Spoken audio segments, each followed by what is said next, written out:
कहानी शुरू होती है 22 नवंबर 2008 को पाकिस्तान का कराची शहर। सुबह के करीब 8 बज रहे थे। शहर अपनी रफ्तार पकड़ रहा था, लेकिन एक गुप्त जगह पर 10 नौजवान अपनी आखिरी तैयारी कर रहे थे। ये कोई आम मछुआरे नहीं थे। इनके पास वो ट्रेनिंग थी जो सिर्फ एलीट कमांडोज को दी जाती है। अजमल कसाब और उसके 9 साथी। इनके दिमाग में सिर्फ एक ही मकसद भरा गया था, जिहाद के नाम पर कत्लेआम। उन्हें विदा करने के लिए लश्कर तैयबा का कमांडर जकीउर रहमान लखवी खुद वहाँ मौजूद था। उन्हें जो हथियार दिए गए थे वो किसी छोटे युद्ध के लिए काफी थे। AK-47 राइफल्स, ग्रेनेड्स, RDX और सबसे जरूरी चीज GPS डिवाइस और सैटेलाइट फोन। उन्हें निर्देश साफ थे, कोई सबूत नहीं छोड़ना है, किसी से बात नहीं करनी है और सीधे अपने टारगेट पर हिट करना है। वो 10 लोग एक छोटी नाव में बैठते हैं और कराची से निकलकर गहरे समंदर में खड़ी एक बड़ी पाकिस्तानी बोट अल हुसैनी की तरफ बढ़ाते हैं। यहीं से शुरू होता है वो समुद्री सफर जो आगे चलकर खून से लिखा जाने वाला था। अल हुसैनी यह वो मदरशिप थी जो उन्हें भारतीय सीमा के करीब ले जाने वाली थी। सफर लंबा था और समंदर खामोश नहीं था।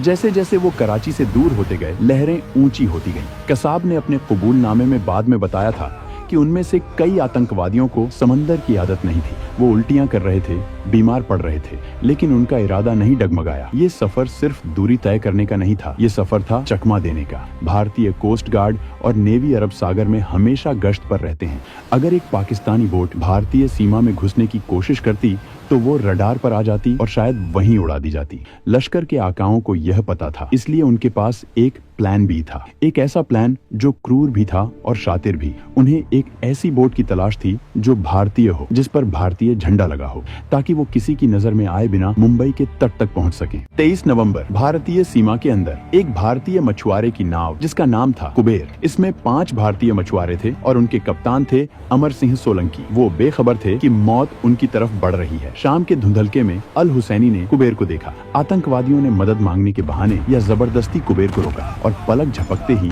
उन 10 हथियारबंद आतंकवादियों ने कुबेर पर कब्जा कर लिया। अब समंदर के बीचों बीच एक खौफनाक खेल शुरू हुआ। 4 मछुआरों को तुरंत एक दूसरी बोट पर शिफ्ट किया गया और बाद में कत्ल कर दिया गया। उनकी लाशें समंदर में फेंक दी गईं ताकि कोई सबूत न मिले, लेकिन कप्तान अमर सिंह सोलंकी को उन्होंने जिंदा रखा। क्यों?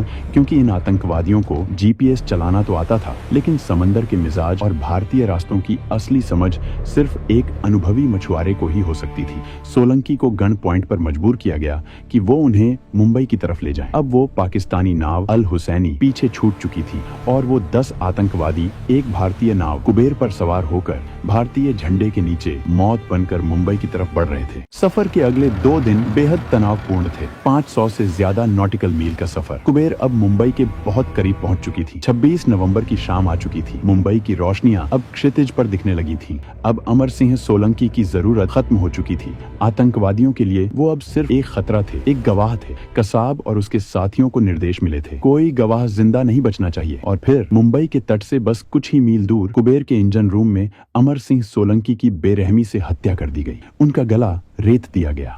एक बेगुनाह नाविक जिसने अनजाने में मौत को अपनी नाव पर पनाह दी थी, वो अपनी ही नाव पर शहीद हो गया। उसकी लाश को वहीं छोड़कर वो 10 आतंकवादी अपनी इन्फ्लेटेबल रबर डिंगी में सवार हो गए। कुबेर अब एक भटकती हुई लाश बन चुकी थी और वो रबर की नाव मौत लेकर कोलाबा की तरफ बढ़ रही थी। रात के करीब 8:30 बज रहे थे। जगह थी बधवार पार्क, कोलाबा। ये मछुआरों की एक बस्ती है। यहाँ सुरक्षा उतनी कड़ी नहीं थी जितनी होनी चाहिए थी। रबर की वो काली नाव किनारे से टकराती है। उसमें से 10 लड़के उतरते हैं। उनके कंधों पर भारी बैग थे जिनमें ग्रेनेड्स और गोला बारूद भरा था। वो कॉलेज के छात्रों जैसे दिख रहे थे। कपड़े एकदम नए, चेहरे पर एक अजीब सी शांति। वहाँ मौजूद कुछ स्थानीय मछुआरों ने उन्हें देखा। एक महिला ने तो उनसे पूछा भी, तुम कौन हो, यहाँ क्या कर रहे हो? जवाब मिला, हटो यहाँ से, तुम्हें इससे कोई मतलब नहीं होना चाहिए। वो लहजा, वो आत्मविश्वास, वो खतरे की घंटी थी। लेकिन तब तक बहुत देर हो चुकी थी। वहाँ से वो अलग अलग टोलियों में बंट गए। कुछ ने टैक्सी ली, कुछ पैदल निकले। कसाब और इस्माइल खान ने CST स्टेशन का रास्ता पकड़ा। वो शहर में घुल मिल गए, बिल्कुल आम लोगों की तरह।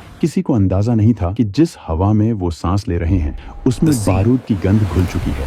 वो 16 मिनट का सफर जो उन्होंने नाव से किनारे तक तय किया, उसने अगले 60 घंटों के लिए मुंबई को नर्क बना दिया। यह भारत की सुरक्षा में हुई अब तक की सबसे बड़ी चूक थी। समंदर जो मुंबई की ढाल था, उस रात वही उसकी सबसे बड़ी कमजोरी बन गया था।